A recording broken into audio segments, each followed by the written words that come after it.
Akhirnya, setelah sekian lama menunggu, Rasmus Højlund ke Manchester United. Here we go. Assalamualaikum dan selamat datang ke Pala Bola Studio. So dalam video kali ni, kita nak tengok adakah tindakan Manchester United membeli Rasmus Højlund dengan harga 70 juta euro?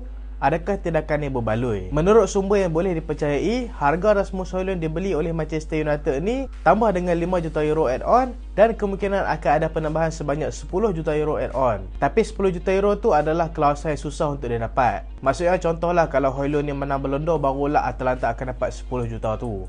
So dalam video ni kita nak bincangkan beberapa topik tentang striker baru pasukan Manchester United ni. Yang pertama, kenapa Ten Hag ni nakkan sangat Rasmus Højlund ni? Padahal ada lagi banyak striker yang boleh jadi pilihan MU, macam Randal Kolo Muani, macam Harry Kane, macam Victor Osimhen dan juga Dusan Vlahovic yang lah ni Juventus memang nak singkirkan. Tapi pasal apa Ten Hag ni nakkan sangat Rasmus Højlund daripada pasukan Atalanta ni? Tu yang pertama. Yang kedua, adakah dia ni the next Erling Haaland? Ramai menjangkakan dia ni akan jadi the next Erling Haaland dekat EPL. Yang ketiga, bolehkah dia beradaptasi dengan suasana dalam EPL? Yang keempat, adakah bayaran yang Manchester United bayar ni berbaloi untuk dapatkan seorang striker macam dia? Dan yang terakhir, apakah prediction untuk prestasi dia pada musim hadapan?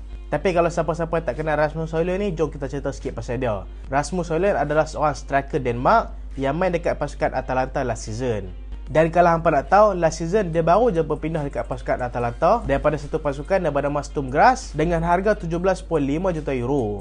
Musim lepas untuk pasukan Atalanta, Rasmus Højlund telah berjaya skor 10 gol daripada 34 penampilan untuk pasukan Atalanta. Dan jumlah 10 gol tu tak menggambarkanlah harga yang Manchester United bayar untuk dapatkan dia. Dia start jadi buah mulut orang, dia start jadi tumpuan selepas performan hebat dia bersama pasukan Denmark waktu perlawanan kelayakan Euro, yang mana dalam debut dia saja dia telah berjaya skor hat-trick untuk pasukan Denmark kalahkan pasukan Finland. Bukan setakat hat-trick, next game tu dia skor 2 gol pula. Dia skor sebiji lagi lawan dengan pasukan Slovenia. Total dia telah berjaya skor 6 gol daripada 6 penampilan dia bersama pasukan Denmark setakat lah. Dan kalau aku tak silap, setakat lah dalam qualification Euro, Rasmus Højlund adalah top scorer untuk kelayakan Euro pada kali ini, memintas player macam Cristiano Ronaldo, Scott McTominay dan juga Romelu Lukaku. Dan sejak itulah dia ni dipandang dekat Eropah dan start mendapat gelaran the next Erling Haaland. So yang pertama dulu, pasal apa Ten Hag nakkan dia sangat? Yang pertama lah ni, Manchester United memang perlukan striker baru. Sebab lah ni Manchester United just ada Anthony Martial je sebagai option utama. Ada Martial sebagai option utama tu bukanlah satu masalah, tapi masalah besar dia adalah Martial dia selalu injured.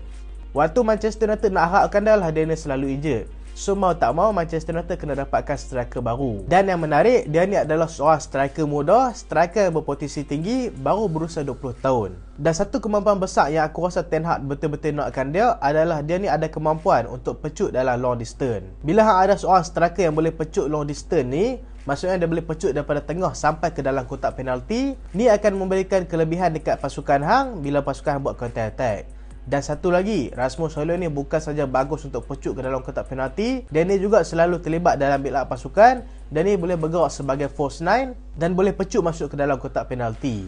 Dan kalau hampa tengok gerakan dia dalam kotak penalti sangat-sangat bahaya. Kebanyakan gol-gol yang dijadikan dia pada musim ni adalah gol tap in. Tapi kalau hampa tengok, memanglah gol tap in tu orang kata senang sebab tahan bola je masuk dalam gol. Tapi kita kena tengok pergerakan sebelum dia menjadikan gol tu, dia telah berjaya tipu defense yang telah kawal ketat dengan gerakan dia. Dan satu lagi, Rasmus Højlund ni selalu, dia ni suka drift wide. Maksudnya dia ni selalu suka lari daripada kiri ataupun daripada belah kanan. Ia akan bagi variasi taktik untuk Ten Hag untuk atur Rashford masuk ke tengah dan tolak Højlund ke kiri. Dan walaupun tadi aku kata dia ni suka drop deep kan, suka turun sebagai false nine, tapi dia ni juga boleh bergerak sebagai poacher. Maksudnya dia ni boleh tunggu dalam kotak penalti dan bila orang suap bola kat dia, dia boleh finish dengan baik. Dan yang kedua, betulkah Rasmus Højlund ni adalah the next Erling Haaland? Dan bolehkah Rasmus Højlund ni fight dengan Erling Haaland pada next season? Senang contohlah, last season Nunes lawan Haaland. Orang duk hype Nunes lawan Haaland. Lala kali Haaland seorang-seorang je mendunia dalam EPL. Musim ni Højlund pula. Tapi trust me lah, percaya cakap aku, yang dekat EPL ni ada satu je Erling Haaland. So Erling Haaland ni tak boleh nak compare dengan mana-mana pemain. Tapi ada sebab juga orang compare Erling Haaland dengan Rasmus Højlund. Bukanlah orang nak kata Rasmus Højlund ni sehebat Erling Haaland. Sebab kalau kita nak kira daripada prestasi, Erling Haaland dengan Rasmus Højlund dia macam langit dengan bumi. Musim ni Haaland telah skor lebih daripada 50 gol untuk pasukan Man City, bukan setakat skor 50 gol, top skorer untuk EPL, top skorer untuk UCL dan antara kandidat terbesar untuk menang Ballon d'Or pada tahun ni. Dan Rasmus Højlund skor 10 gol untuk pasukan Atalanta, lebih sebiji daripada Kai Havertz dekat pasukan Chelsea last season. So kalau nak compare prestasi Højlund dengan Haaland memang cukup jauh, tapi ada aspek yang sama dengan ciri mereka ni, iaitu ciri permainan mereka. Sebab Haaland dan juga Højlund ni boleh kata sama gen lah, sama-sama tinggi, cuma Haaland tinggi sikit 3 cm je. Højlund 1.91, Haaland 1.94. Dua-dua kaki kiri, dua-dua ada tipikal permainan yang sama, dua-dua suka run in behind. Dan dua-dua dia juga ada kemampuan untuk speed daripada tengah sampai ke kotak penalti. Tapi apa yang membezakan mereka dua ni adalah pengalaman dan juga ketepatan finishing mereka. Dan satu ciri permainan Haaland dan juga Højlund kalau hampa nak compare kan. Sebelum ni Haaland dan juga Højlund, perbezaan mereka adalah Højlund ni suka drop deep, manakala Haaland ni just tunggu dalam kotak penalti je. Tapi kalau hampa tengok permainan Haaland dekat FC dah banyak revolve dah. Haaland bukan setakat goal poacher setakat lah ni, dia boleh bertindak sebagai false nine juga dekat pasukan Man City. So kalau kita nak kata daripada kelebihan, semua Haaland memang melebihi Højlund. Haaland jauh meninggalkan Højlund. Tapi Højlund ni tetap ada potensi untuk jadi macam Haaland. Dia ada ciri-ciri untuk menjadi seorang striker yang bagus, ada speed, ada size besar. Lepas tu aerial 2 dia bagus dalam kotak penalti, cuma kena asah lagi je dekat MU nanti. So kita tengok yang ketiga pula. Bolehkah dia ni beradaptasi dalam EPL? Tak kira sebagus mana pun pemain tu, kalau dia ni gagal beradaptasi dalam satu liga baru tu, dia ni akan dianggap gagal. Sebab kalau pemain tu bagus, dia tak dapat adapt dengan cuaca, tak dapat adapt dengan culture dan juga segalanya tempat baru dekat situ. So benda ni akan membuatkan dia sukar untuk beradaptasi dekat situ. Dan berdasarkan statistik, Højlund ni adalah seorang pemain yang susah sikit nak beradaptasi. Seorang pemain ni akan ambil masa untuk beradaptasi. Contohnya kita tak payah nak pergi tempat-tempat jauh, kita pergi last season bersama pasukan Atalanta. Kalau hampa nak tahu waktu dengan Atalanta, sebelum season berehat untuk masuk World Cup, Højlund just skor 1 gol je untuk pasukan Atalanta tau. Waktu tu memang teruk gila performance dia. Sebab dia tak dapat adapt dengan pasukan Atalanta. Tapi selepas World Cup, Højlund telah berjaya skor 9 gol untuk pasukan Atalanta. Walaupun jumlah gol tu bukan jumlah yang banyak, tapi aku boleh kata satu peningkatan performance cukup baik daripada 1 gol je kepada 9 gol waktu second half season. So senang cerita, waktu awal season, dia ni akan susah untuk beradaptasi dengan pasukan baru. Kemungkinan besar lah, tapi kalau dia dapat adapt dengan cepat, tu lagi bagus. Dan aku rasa ni akan jadi cabaran besar untuk Højlund. Dan bukan setakat beradaptasi dalam EPL, beradaptasi dekat pasukan Manchester United. Yang macam kita tahu pasukan MU ni, bila player mana-mana main dekat MU, orang akan hypekan player tu. Dan selalu pemain tak dapat adapt dengan tekanan diberikan akan gagal dekat MU. Dan satu lagi, dia main dengan harga yang mahal. So pressure memang tinggi untuk Rasmus Højlund. So bila sebut pasal harga, kita masuk nombor 4. Adakah bayaran ni berbaloi untuk Højlund? Bagi aku, jujur memang overpriced. Kalau kita tengok transfer market kan, harga value dia ni adalah 45 juta euro sahaja.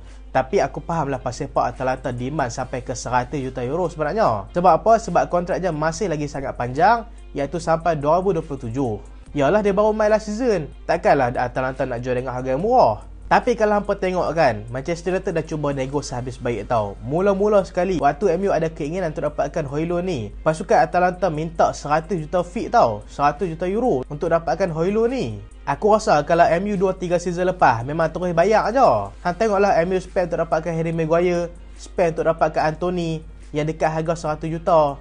Tapi season ni, walaupun player yang MU dapatkan macam Mason Mount, macam Onana dan juga Rasmus Højlund, walaupun ketiga-tiga pemain ni adalah pemain yang mahal, tapi kalau hampa tengok balik, Manchester United cuba nego serendah mungkin mereka boleh dapat. Dan walaupun 70 juta euro tu still overpriced, tapi aku rasa Manchester United dah cuba sehabis baik untuk dapatkan serendah mungkin harga dia.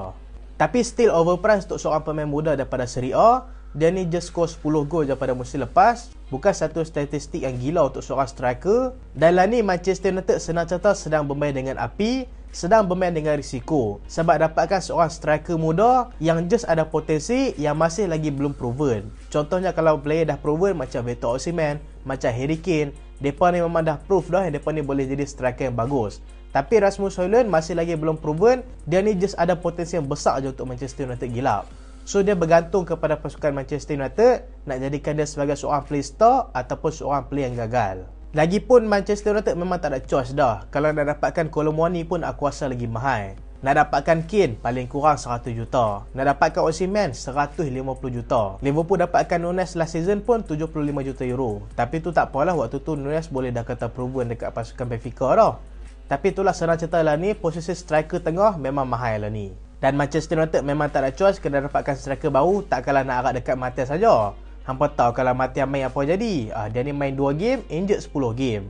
Nak bagi Rashford main dekat tengah. Member perform bila main dekat wing je. Bila main dekat striker tengah, dia ni lagi teruk daripada Martial finishing dia. Dan yang terakhir, kita nak predict apakah kemungkinan prestasi yang Højlund akan bagi dekat pasukan MU pada musim depan. First sekali, aku harap sangat Martial tak injured. Sebab kalau Martial tak injured, Martial ni akan berjaya serap tekanan yang ada dekat Rasmus Højlund. Maksudnya, Rasmus Højlund ni tak payah nak start terus. Martial boleh start dulu dan Ten Hag boleh pelan-pelan bagi Højlund ni masuk ke dalam first team. Dan aku menjangkakan musim depan Rasmus Højlund akan skor 10 ke 15 gol untuk pasukan Manchester United. Dan aku rasa maksimum dia akan skor untuk MU musim depan, aku rasa 20 gol kot. Dalam semua competition lah, bukan dalam EPL saja.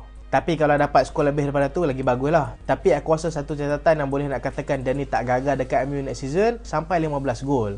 Memanglah kita kata catatan 15 gol satu season untuk seorang striker 70 juta euro ni memang teruk. Tapi kita kena realistik lah, first season kan. Lagi-lagi player ni masih muda, masih lagi banyak boleh develop untuk pasukan MU. Dan aku menjangkakan Højlund ni akan mengalami kesukaran untuk beradaptasi pada mula-mula dengan pasukan MU. Itu just prediction aku je lah kan. Kita tengok je lah next season apa jadi. Dalam ni aku rasa pasukan MU masih lagi belum stok untuk beli pemain. Dan aku rasa pemain terakhir yang mereka akan cuba dapatkan adalah Sofian Amrabat lah. Tapi tu tak dapatkan lagi lah. Kita tengoklah nanti apa akan jadi dalam sama transfer kali ni. Sebab lah ni transfer window semakin dekat untuk tutup. EPL pun dah hampir-hampir nak mula dah. Kita tengoklah persiapan pasukan masing-masing. Kalau kita tengokkan ni, aku nak recap sikit lah persiapan pasukan. Kita tengok macam pasukan Arsenal. Arsenal aku rasa mereka dah duit great job dalam transfer kali ni. Sebab dapatkan player-player yang mereka perlukan.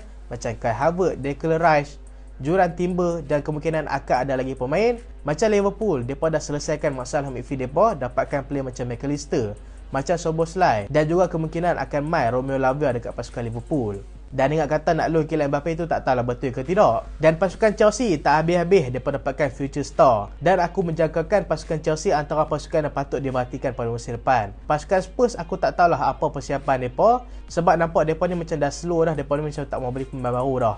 Sebab lah ni aku rasa mereka nak fokus untuk jual Kane dulu, barulah mereka akan dapatkan striker baru. Tapi aku agak risau dekat pasukan MC lah. Walaupun kita tahu pasukan MC memang pasukan yang kuat. Tapi lah ni, mereka dah kehilangan banyak tonggak tau. Macam Riyad Mahrez, macam Ilkay Gundogan. Dan kemungkinan besar akan keluar lagi beberapa pemain. Macam Kyle Walker, macam Bernardo Silva. Tapi setakat lah pemain mereka dapatkan adalah Mateo Kovacic. Dan kemungkinan Joško Gvardiol. Tapi dengan kata lah ni, Liverpool telah masuk race untuk dapatkan Joško Gvardiol. Walaupun kalau apa tengok game friendly hari tu, City masih lagi satu tim yang kuat. Tapi itulah aku agak risau sikit dengan pasukan MC ni. Sebab nampak dia punya agak slow dalam transfer kali ni. Tapi itulah kan, kalau aku jadi pack pun, bila tengok tim tu dah solid, macam tak tahu pula nak upgrade dekat bahagian mana. So itulah video kali ni. Berapa rate transfer yang pernah bagi dekat Rasmus Højlund daripada 1 ke 10? Hampa boleh komen dekat bawah. Dan terima kasih sebab tengok sampai habis. Jangan lupa like, jangan lupa share, jangan lupa subscribe. Aku Solehan, Assalamualaikum.